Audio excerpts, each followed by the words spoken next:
oleh ulama muda Nahdlatul Ulama Yogyakarta, Kiai Haji Ahmad Muwafiq.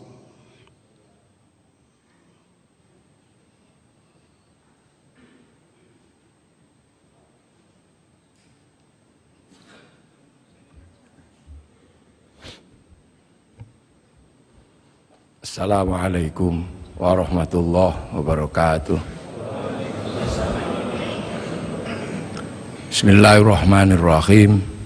Bismillah, alhamdulillah, wassalatu wassalamu ala rasulillah Sayyidina Muhammad ibn Abdillah wa ala alihi wa ashabihi wa azwajihi wa dhurriyyatihi wa ahli baitihi wa man tabi'ahum bi ihsan ila yaumil qiyamah. Bapak Presiden yang saya hormati, Bapak Wakil Presiden, jajaran Menteri Kabinet Kerja yang saya hormati, Bapak Menteri Agama, Bapak Panglima, dan seluruh jajaran pemerintah Republik Indonesia, tamu undangan, para alim, para ulama yang berbahagia. Alhamdulillah, kita ini diberi kesempatan oleh Allah untuk bersama-sama berkumpul memperingati kelahiran Nabi kita, Nabi besar Muhammad Sallallahu Alaihi Wasallam, sebagai sebuah upaya untuk mengingat bahwa alhamdulillah kita ini menjadi manusia yang bisa menemukan seorang Nabi. Ada Nabi yang orang-orang tidak bisa menemukannya. Nah, kita ini di negeri yang sangat jauh masih menemukan seorang Nabi. Afrika tidak lebih jauh dari Arab, Eropa tidak lebih jauh dari Arab.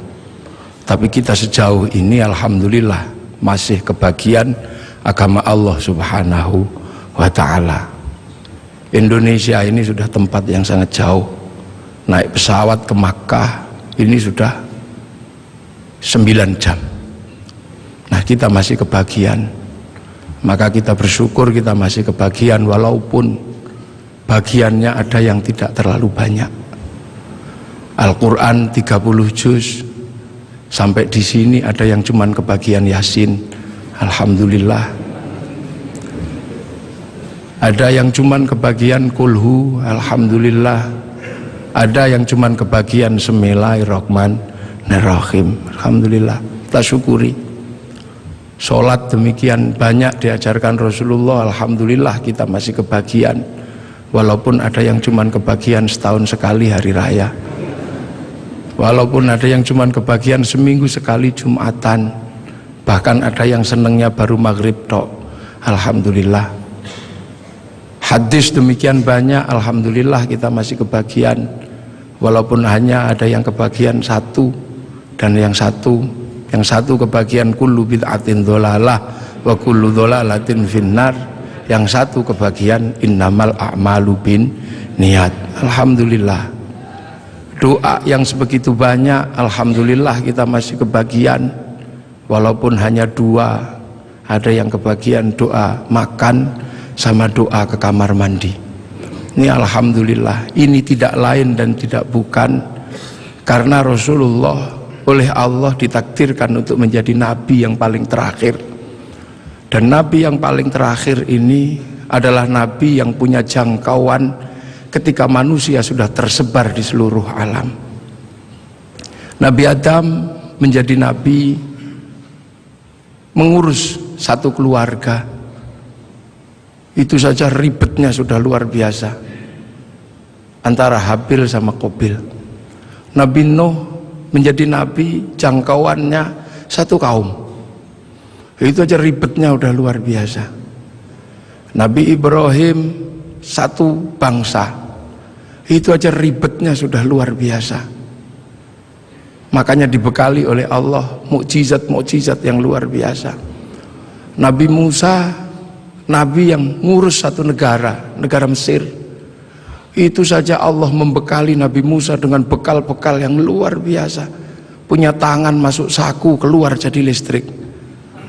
Punya tongkat dilemparkan bisa jadi naga.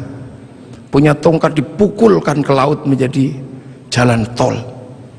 Makanya kalau Pak Jokowi menemukan tongkat itu, kayaknya tidak terlalu sulit untuk membangun jalan tol di Indonesia. Ini Nabi-nabi Allah diutus, ada Nabi Daud diutus mengurusi satu negara, tapi punya kemampuan yang luar biasa. Tangan masuk tanah, keluar menjadi logam, bisa dijadikan pedang, bisa juga dijadikan baju. Nabi Sulaiman jangkauannya satu negara, kelebihannya luar biasa. Nabi Sulaiman mampu membangun sebuah kota besar menggunakan tenaga jin. Bisa berbicara dengan semut, bisa berbicara dengan burung, bahkan angin pun bisa diajak berbicara. Nabi Isa alaihissalam jangkauannya satu negara, satu bangsa sekitar Romawi, akan tetapi kemampuannya luar biasa. Manusia yang buta dipegang matanya bisa melek kembali. Orang mati bahkan bisa dibangunkan. Wih, itu bangun. Nah, Nabi Muhammad adalah Nabi akhir zaman yang jangkauannya bukan lagi jangkauan jangkauan negara, bukan lagi jangkauan satu bangsa, tapi Nabi Muhammad punya jangkauan menjadi Nabi untuk menjadi rahmatan lil alamin. Ini perbedaan Nabi-Nabi dengan Nabi Muhammad. Nabi Muhammad menjadi Nabi ketika manusia sudah menjadi bangsa-bangsa, menjadi suku-suku, dan itu harus dijangkau semuanya. Makanya dari situlah Nabi Muhammad dilahirkan di kota Makkah. Kenapa tidak lahir di Bogor? Kenapa juga tidak lahir di Cina, tapi lahir di Makkah? Karena Makkah adalah guidance, Makkah adalah awal di mana manusia mengenal Allah Subhanahu wa Ta'ala. Karena di Makkah ada monumen paling tua di muka bumi yang Allah sebut sebagai inna awwala baiti wudi'a lin-nasi lalladzi bi Bakkah mubarakah wa hudal lil alamin. Di situ dibangun bangunan tua, bangunan tertua, bahkan ada yang mengkaji itu sesungguhnya adalah petilasan pertama ketika Nabi Adam turun ke muka bumi, memberikan tanda di situ agar manusia punya guidance kalau harus kembali kepada Allah. Dan di Makkah pula terjadinya pertukaran antara laki-laki dan perempuan dalam wilayah yang paling tersembunyi antara Nabi Adam dan Siti Hawa. Pertemuan itu diabadikan oleh Allah dengan sebuah tugu yang sangat dikenal dengan nama Jabal Rahmah. Dan dari situ kemudian manusia menjadi beranak pinak, manusia menjadi bangsa, menjadi suku yang tetap di Arab. Kita bisa lihat dengan wajah yang tetap cantik dan tetap ganteng. Yang pindah ke Eropa berubah menjadi tinggi besar dengan rambut merah. Yang ke Cina berubah menjadi sipit dengan pipi yang agak tembem kayak bakpao.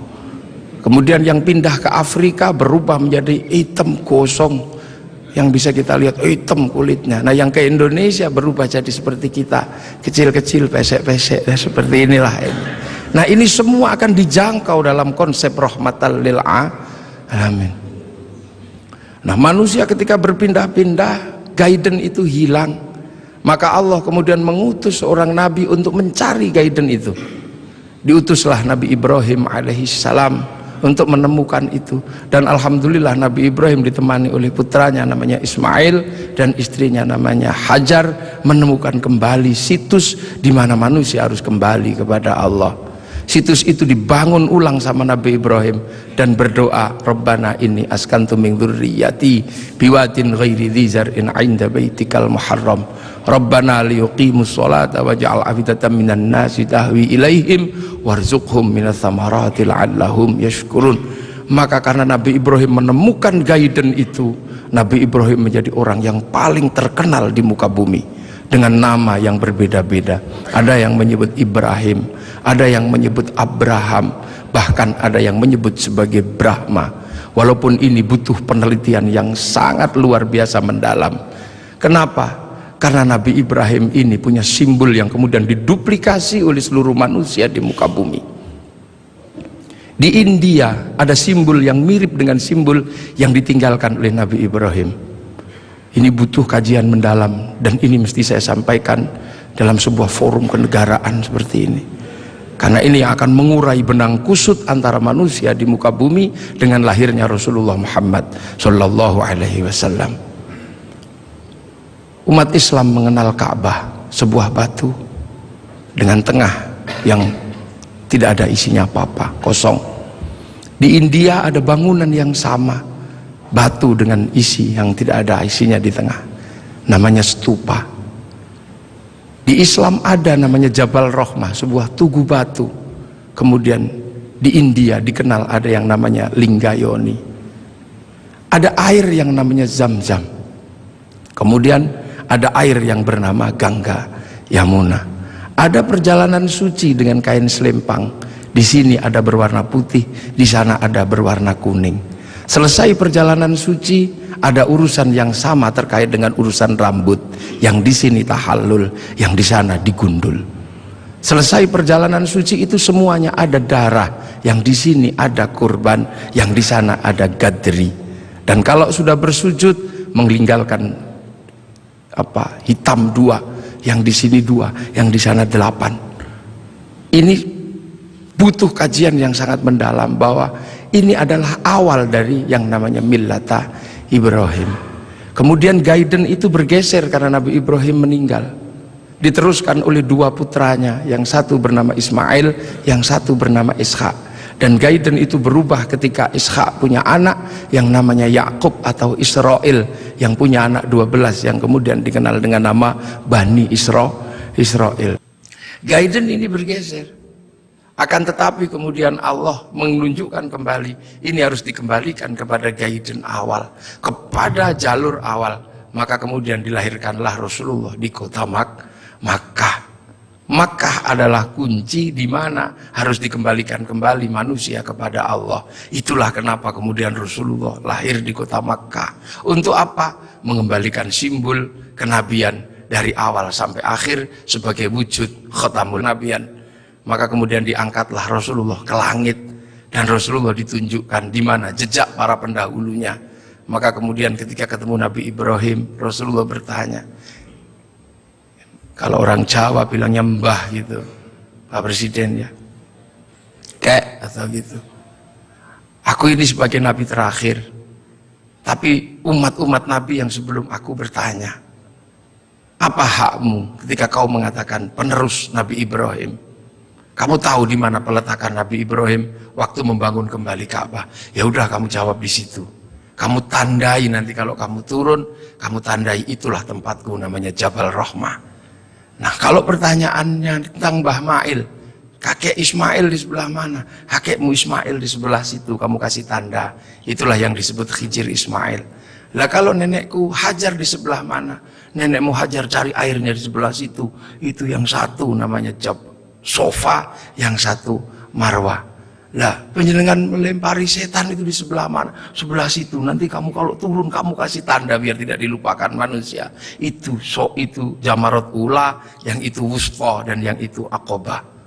Nah sekarang kalau gitu yang dulu punya Ka'bah ini siapa? Itu kakekmu Adam. Mumpung orangnya masih di situ, kamu tanyalah, Mbah, apa itu apa? Ka'bah itu dulu aku khawatir, aku turun ke sini takut kehilangan jejakku. Ku kasih tanda dan disebut inna awwala baiti wudi'a lin-nasi lalladzi bi Bakkata mubarakah. Nah kalau Jabal Rahmah itu apa? Kayak kalau bahasa kita, waduh kalau itu saya tuku I love you ku sama nenekmu Hawa. I love you ku di situ katanya. Pokoknya kalau kamu nanti turun jangan kamu lupakan, kembalikan seluruh jejak kenabian. Maka semenjak itu kemudian umat Islam bersama Rasulullah diperintahkan untuk beribadah.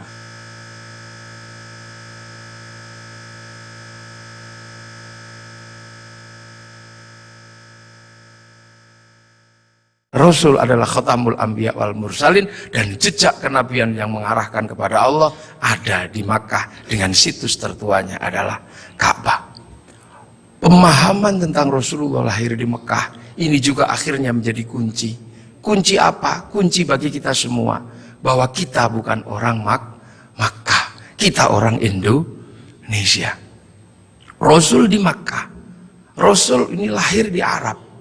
Maka kemudian pelajaran Islam pertama didedikasikan untuk mengajari orang Arab agar kembali kepada Allah.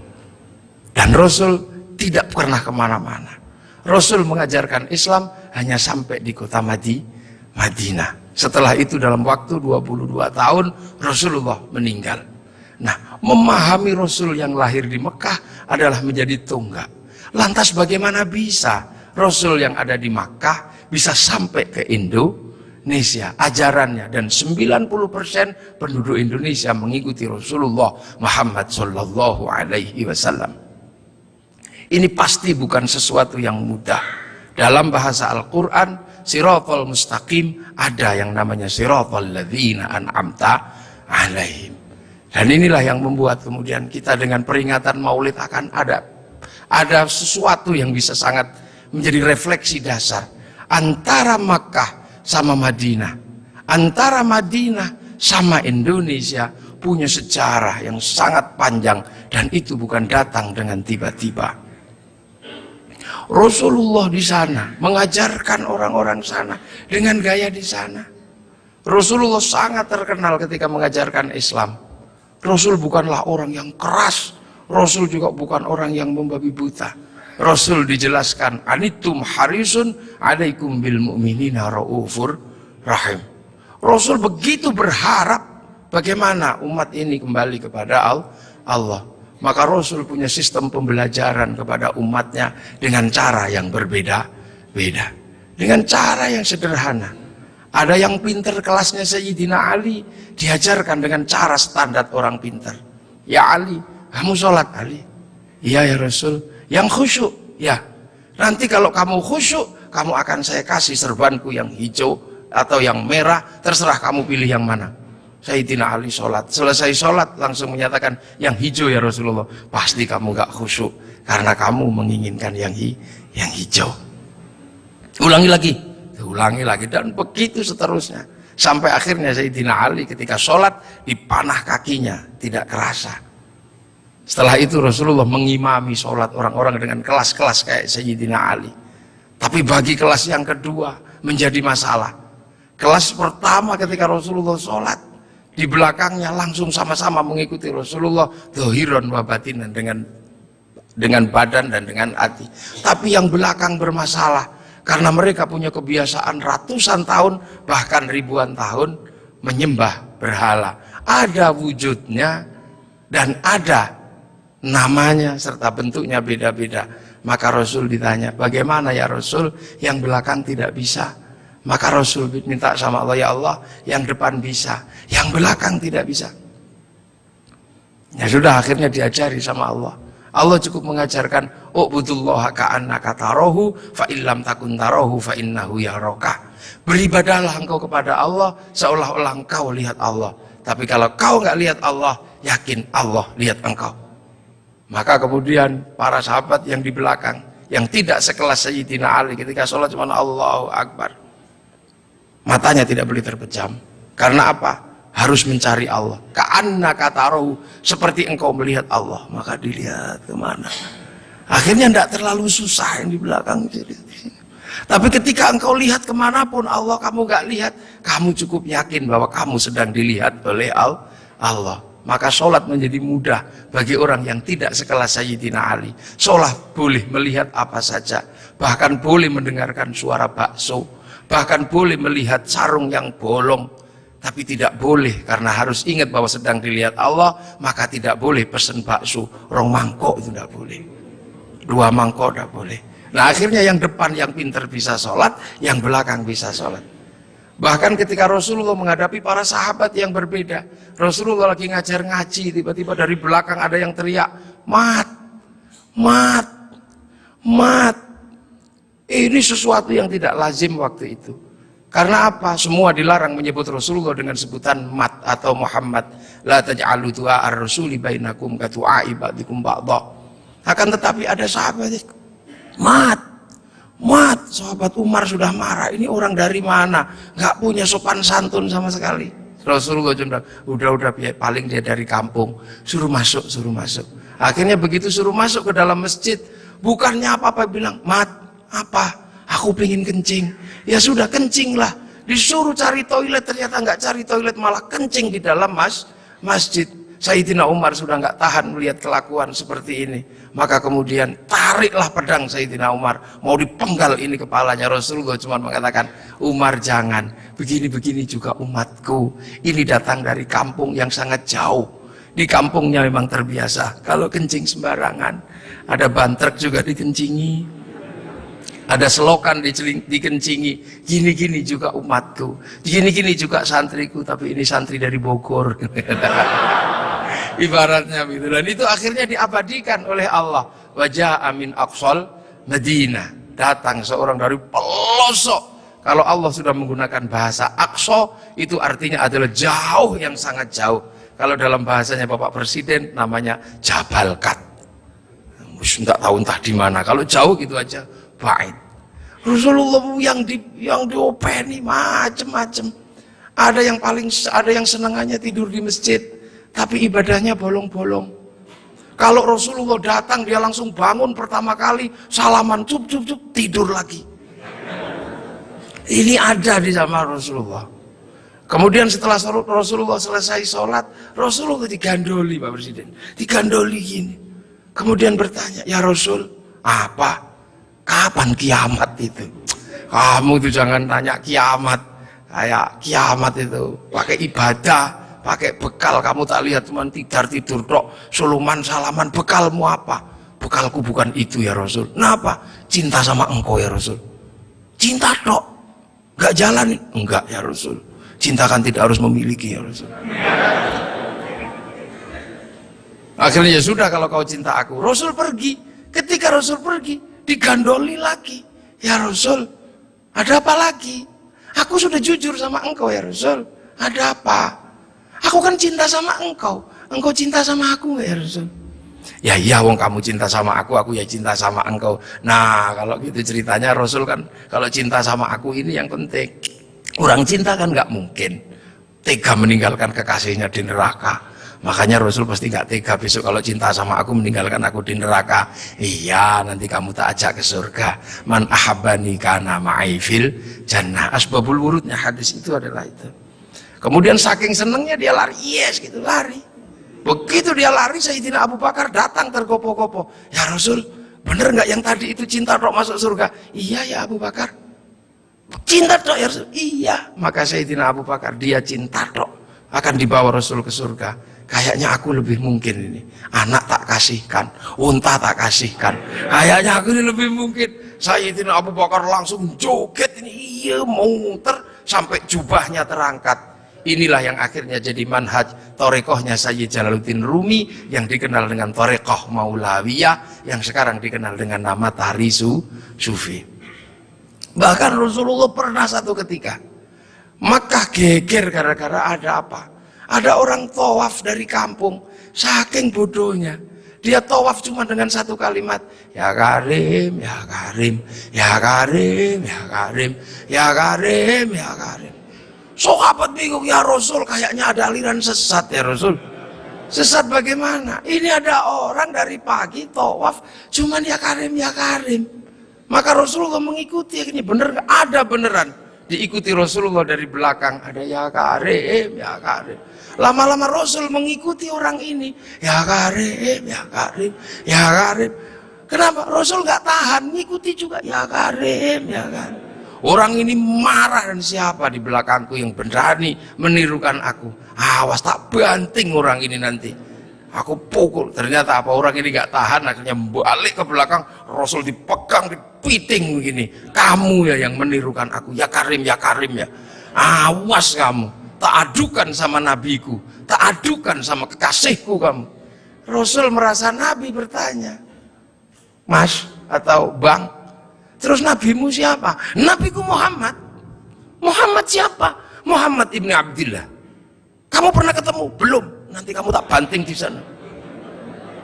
Begitu dia bilang, dia menyatakan bahwa dia adalah apa? Umat Rasulullah. Rasulullah langsung madek. Ya Allah, tak kira umat siapa, ternyata ini umatku juga. Rasul sedih dan terharu, Rasul menangis. Sedih Rasul, ya Allah, ada umat yang begitu cinta tapi nggak pernah ketemu sama aku. Maka begitu lihat Rasul menangis, orang ini semakin bersemangat. Nah, gitu aja nangis. Tadi nirukan ya Karim, ya Karim. Akhirnya apa? Ya Allah, Rasul menangis, aras berguncang. Kemudian malaikat Jibril turun, ya Muhammad, kenapa engkau menang? Dibanting orang ini kamu. Enggak ya Jibril, jangan salah paham. Orang ini tadi tawaf ya Karim menggemparkan masyarakatku. Aku ikuti, ternyata benar ada dan aku nggak kuat. Aku tirukan, dia marah dan inilah kejadiannya. Aku dibanting sama dia. Dan aku mau dibilang sama nabinya, sama kekasihnya. Lah aku tanya, nabimu siapa? Muhammad. Muhammad kan aku sendiri, Bril. Berarti ini umatku. Aku terharu, sakit, Bril. Sakitnya tuh di sini. Ibaratnya orang ini. Ya sudah, kamu ngaku saja. Kalau engkau Rasul Muhammad akhirnya, Mas, udah pernah ketemu Rasul? Belum. Nanti kamu tak banting di sana. Mas, Muhammad itu aku, Rasul itu aku. Hah? Engkau Muhammad Rasul? Nangis orang ini. Nabi dipeluk-peluk sambil menangis. Ya Rasul, aku belum pernah ketemu sama engkau ya Rasul. Tapi aku iman sama engkau. Dan di kampungku yang paling pintar cuman aku ya Rasul. Kita makan doanya ya Karim. Kita apa doanya ya Karim ya Rasul. Tolong ya Rasul, karena ini kami bodoh dari kampung, kami nggak ngerti apa-apa. Tolong ajaklah aku ke surgamu kalau engkau masuk surga ya Rasul. Iya, nanti kamu bareng sama-sama nangis. Saking senengnya orang ini lantas berjoget, iya gitu. Saking senengnya mau diajak Rasul ke surga. Malaikat Jibril dibilang sama Allah. Jibril bilang itu, walaupun orang itu nanti diajak Muhammad masuk surga, katakan padanya, dosanya tetap kuhitung. Malaikat Jibril menyampaikan ke Rasulullah. Rasulullah menyampaikan, ya Mas, Allah barusan berfirman lewat Jibril, walaupun engkau nanti kuajak masuk surga, tapi dosamu tetap dihitung sama Allah. Orang ini kaget juga enggak ada perubahan apa-apa, cuman melotot aja. Apa ya Rasul? Dosaku mau dihitung sama Allah. Suruh ngitung. Enggak takut aku. Suruh ngitung aja kalau dosaku mau dihitung sama Allah. Enggak takut aku. Tapi hati-hati, kalau dosaku sampai dihitung sama Allah, Allah tak ajak hitung-hitungan sama aku. Loh, kok Allah kamu ajak hitung-hitungan bagaimana? Akan kuhitung seberapa besar dosaku, kan kuhitung dengan seberapa besar pengampunan Allah. Kalau Allah Maha Pengampun, nggak mungkin dosa gini aja kok dihitung. Kalau dosa gini aja dihitung, nggak usah pakai gelar Maha Pengampun. Maha Pengampun, oh, gini aja dihitung. Jadi zaman Rasul. Ini lu potret Rasulullah. Maka Rasulullah mampu menjadi rahmat bagi semuanya. Sehingga kemudian pelajaran Rasulullah yang tidak masuk akal waktu itu bisa diterima oleh sebuah kalangan yang sangat jauh dari peradaban. Maka kemudian Islam yang sulit diterima oleh orang di Arab waktu itu bisa diterima. Sulit bagi orang Arab menerima Islam. Orang Arab Tuhan ada patungnya, Islam mengajarkan Tuhan tidak ada patungnya. Di sana diajarkan banyak Tuhan, ini diajarkan Tuhan satu. Di sana tidak ada air, Islam mengajarkan toharo pakai air. Susah, diminum aja susah, pakai disuruh mandi. Padahal di sana orang mandi berbeda dengan kita. Kita jinabatnya sebulan sekali, sana bisa semalam 8 kali. Susah, air disuruh pakai toharo pakai air. Sudah panas disuruh puasa, makanan susah disuruh zakat. Sudah gitu tawafilah yang paling sulit bagi orang Arab waktu itu. Orang Arab waktu itu sangat susah karena melihat perempuan itu begitu sesuatu yang sangat luar biasa. Lihat kaki sudah syahwat. Tapi waktu itu Islam mengajarkan bagaimana ketika tawaf muka dibuka. Betapa syahwatnya sangat tinggi ketika muka dibuka. Dan pada saat yang sama seorang laki-laki tidak diperbolehkan menggunakan kain berjahit. Sehingga kalau mau berbuat jahil tinggal wes gitu. Itulah ujian terberat waktu itu. Dan itu susah dipahami oleh orang Arab. Makanya memahami Rasulullah itu tidak mudah. Makanya tidak mudah. Bagaimana seorang panglima perang kayak Sayyidina Umar bisa patuh sama orang yang tidak pernah berkelahi. Bagaimana Sayyidina Abu Bakar seorang konglomerat mau menuntun unta Rasulullah. Bagaimana seorang gadis 10 tahun bergembira ria dinikah sama orang 50 tahun ceritanya bisa kita tahu, tapi suasana psikologisnya tidak pernah bisa kita tangkap. Nah inilah maka Islam berkembang, kemudian Islam bergeser, orang-orang tahu oh ini bagus, geser kemana? Geser ke Persia, pertama dari Madinah geser ke Persia. Di Persia penyembah api, karena orang Persia nyembah api, kemudian ikut Islam. Raja Rustum besanan sama Sayyidina Ali, lahir Sayyid Ali Zainal Abidin, masuk Islam. Karena orang Majusi sebelumnya menyembah api dan masuk Islam. Nah, orang Majusi kalau nyembah api ditaruh di bangunan tinggi namanya Manaro. Apinya ditaruh di atas Manaro. Maka begitu orang Persia masuk Islam, apinya dihilangkan, Manaronya ditaruh di depan masjid. Seluruh dunia Islam melihat Manaro kok bagus di depan masjid, maka kemudian semua berlomba-lomba bikin Manaro. Sampai Jakarta bernama Menara. Tiangnya adalah tinggalan orang Majusi. Lah kemudian di situ terjadi peristiwa yang luar biasa. Setelah itu, sebelum sampai ke sini, terjadi peristiwa luar biasa. Pada tanggal 10 Asyura, seluruh cucu-cucu Rasulullah terbunuh oleh Yazid bin Muawiyah. Maka bulan Asyura adalah bulan duka kaum muslimin dunia.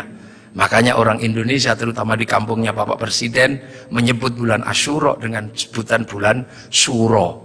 Ekornya saja yang diambil, karena orang Jawa itu sukanya ngambil ekornya aja.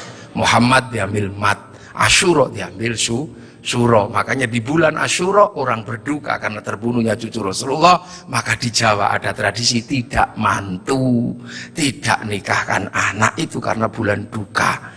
Di Jogja ada yang namanya keliling beteng. Maksudnya di bulan Suro jangan terlalu banyak mulut, jaga mulut. Nah di Solo mengikuti kebo Kiai Slamet, kalau kebonya keluar taiknya diusapkan ke seluruh tubuh. Ini bulan duka, jangan bersolek. Dan biasanya bulan Asyura di Indonesia diikuti dengan santunan anak yatim. Nah inilah.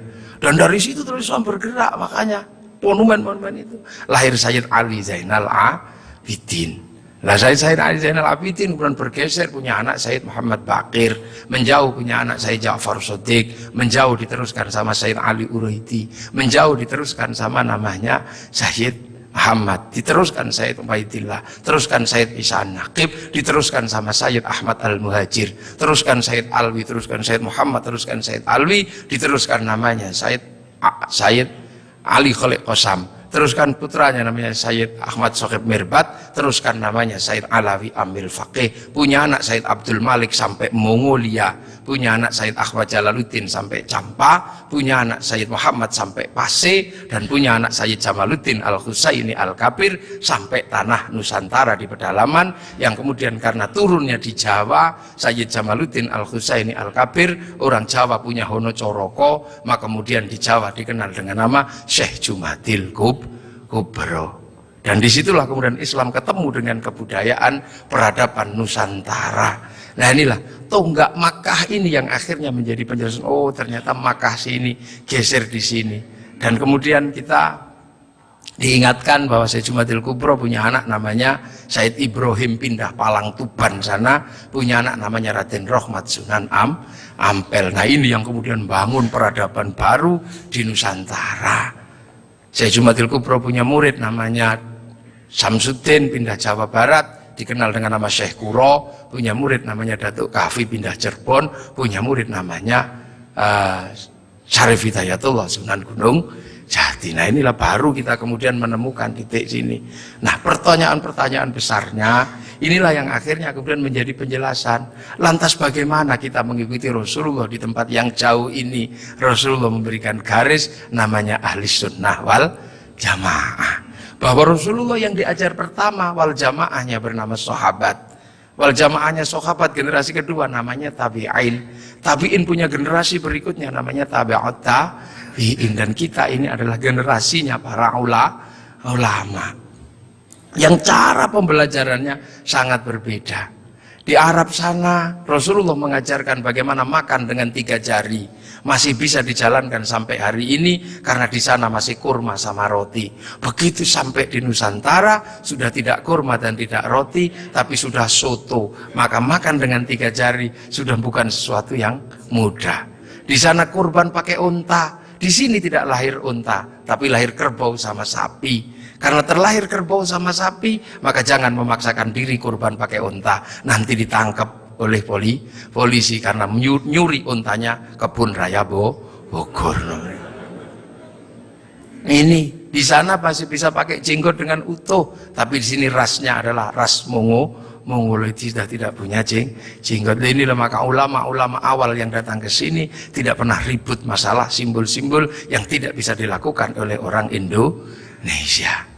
Nah, sekarang ini tugas pemerintah karena banyak orang yang kemudian lupa kedudukan itu. Kemudian memaksakan menjadi orang dipaksa langsung ikut seperti Rasulullah. Nah, ini yang harus kita pahami bahwa kita ini berkedudukan sangat jauh. Quran saja berbeda-beda ketika mengajarkan. Di awal Rasulullah Quran tidak ditulis. Kenapa? Karena sahabat apal Quran. Orang apal tidak perlu menulis. Saya apal wajah istri saya, nggak pernah bawa fotonya kemana-mana. Karena saya apal. Makanya ibu-ibu yang fotonya dibawa kemana-mana jangan seneng dulu. Jangan-jangan karena belum apal. Lalu kemudian setelah Rasulullah meninggal, sahabat nulis Quran. Nulis Quran sahabat. Untuk apa? Untuk tabiin yang tidak ketemu Rasulullah. Tiba-tiba generasi sahabat meninggal, tabiin mengajar bawahnya. Qurannya sahabat terlalu pinter, cuma lungki-lungki kayak cacing gitu aja. Maka kemudian dikasih titik oleh Abul Aswad Ad-Du'ali. Disebar lagi, generasi pertamanya hilang, titik-titik nggak cukup, maka dikasih fathah, kasroh, dhamma atau syakal. Yang ngasih syakal Syekh Khalil bin Ahmad Al-Farahidi.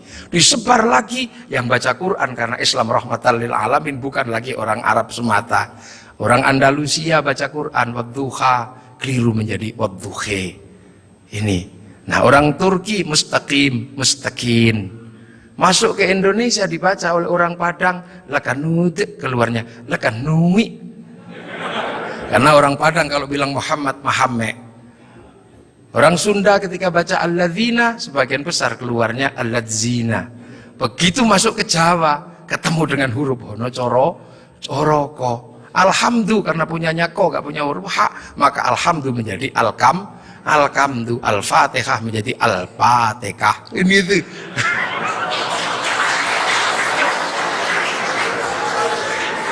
Nah ini orang kalau ngerti proses kodifikasi Quran pasti tahu. Ketika masuk ke semua negara pasti berbeda. Al-fatihah menjadi al-fatihah. Dan ini yang dialami oleh Bapak Presiden Republik Indonesia. Iya, makanya Al-Fatihah. Itu. Ya Hayyu ya Qayyum menjadi ya kayuku ya kayumu. Rabbil alamin kayaknya punya huruf ain, enggak punyanya ngo, keluarnya Rabbil ngalamin. Enggak punya dot, punyanya lo, maka Ramadan keluarnya Romlan. Begitu dibaca orang Bali sangat susah karena orang Bali enggak bisa bilang tok, bilangnya tok. Maka siratal menjadi siratal ladzina an'amta alaihim. Islam berkembang ke semua negara dan berbeda. Ketika dibaca oleh orang Bugis alaihim, keluarnya alaihing. Karena orang Bugis kalau bilang n jadi eng, kalau bilang eng jadi n. Makanya ada dulu mantan Kabulok bernama Beduamang, itu berasal dari Abdurrahman.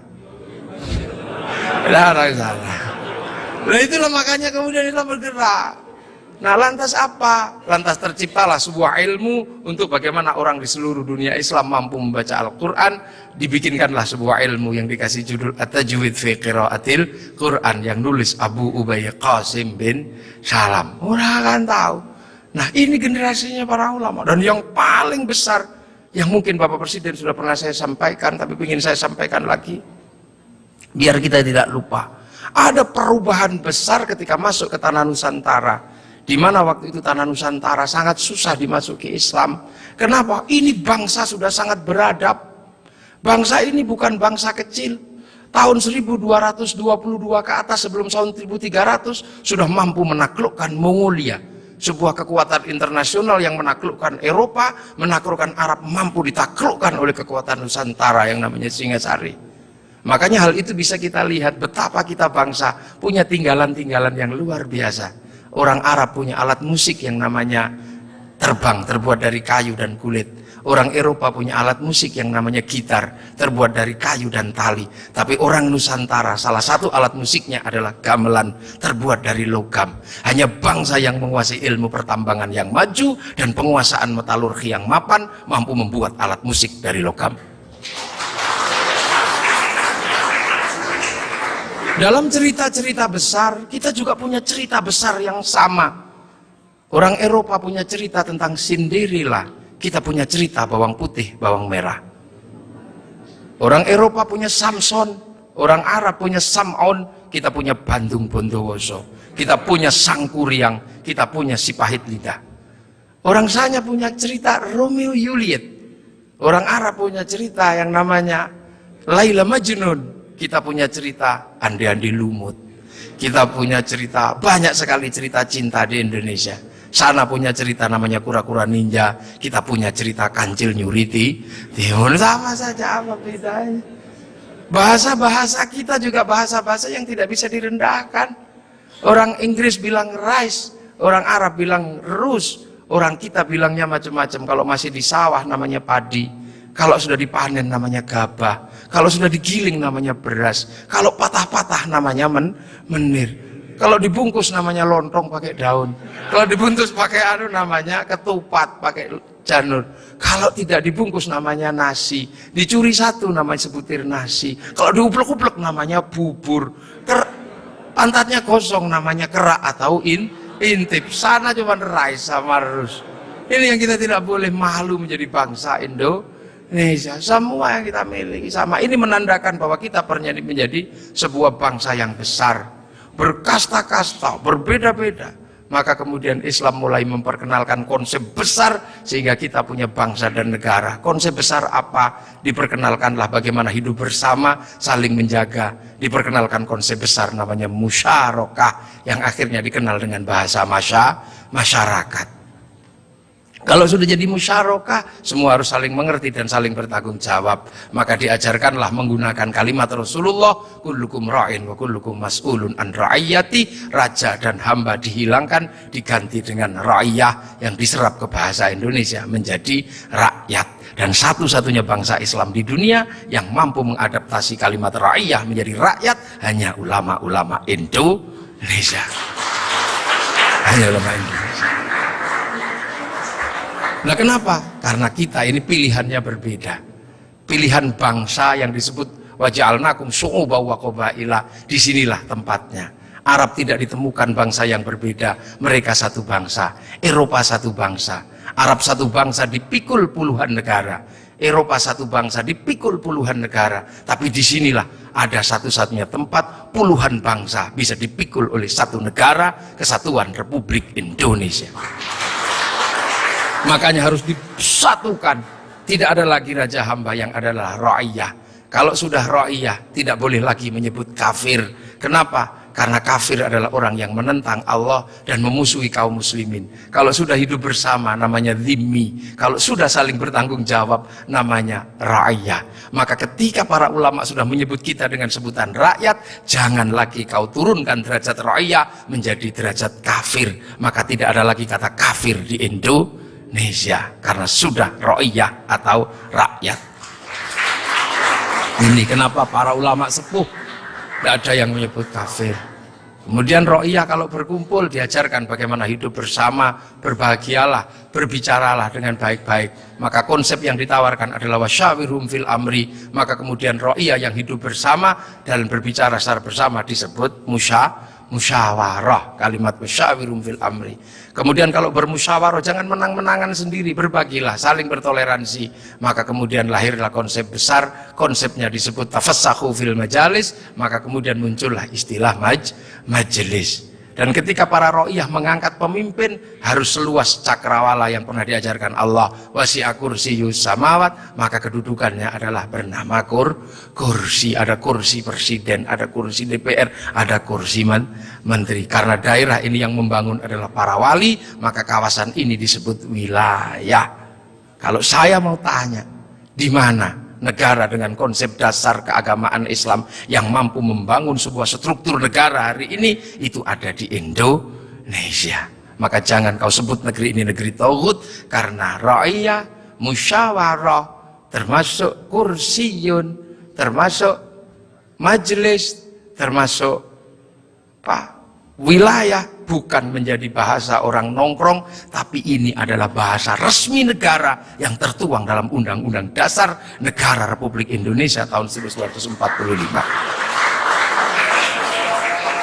Dan inilah yang membuat kita, makanya insya Allah kita ini akhirnya alhamdulillah, kita akhirnya tahu, oh ternyata kita ini pengikut Rasulullah, tapi bukan pada pangkat sahabat, bukan pun pada pangkat tabiin, tapi kita pengikut Rasulullah pada pangkat muridnya para ulama. Makanya biasa saja kadang di sini kayak gini, kita diajarkan bagaimana hidup bersama, karena kita wal jamaah Indonesia. Makanya Bapak Presiden waktu kecil pasti dengar orang di Jawa sana kalau sholat zuhur mestinya 11:30, Pak Pratik ya, itu bisa mundur sampai 1:30. Kenapa? Karena jamaahnya masih ada di sawah. Terus Allahu Akbar, Allahu Akbar, sambil nunggu. Lantas pujian Robana datang, ada tombowati karena capek nunggu ya pegel, sampai ada diuruki anjang. Nah, itu cara di sini. Terus sholat. Nah, sholat di sini Allahu Akbar. Karena sinyalnya jauh, kita ini pemancar lokal. Biasa sinyalnya suka hilang kan, Allah. Ada bakso gitu, ding ding, sinyalnya hilang. Bakso gitu. Nah, inilah Indonesia.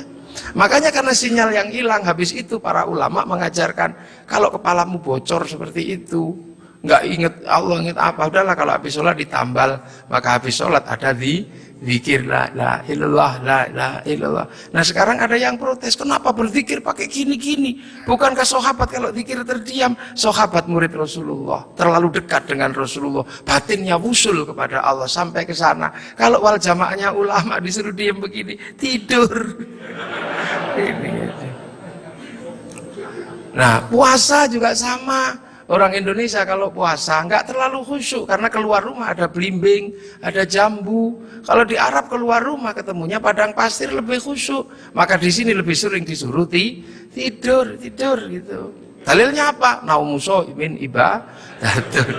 Nah kalau malam pakai doktek setelah itu halal halal. Haji juga sama, nggak bisa langsung ke sana Pak Presiden.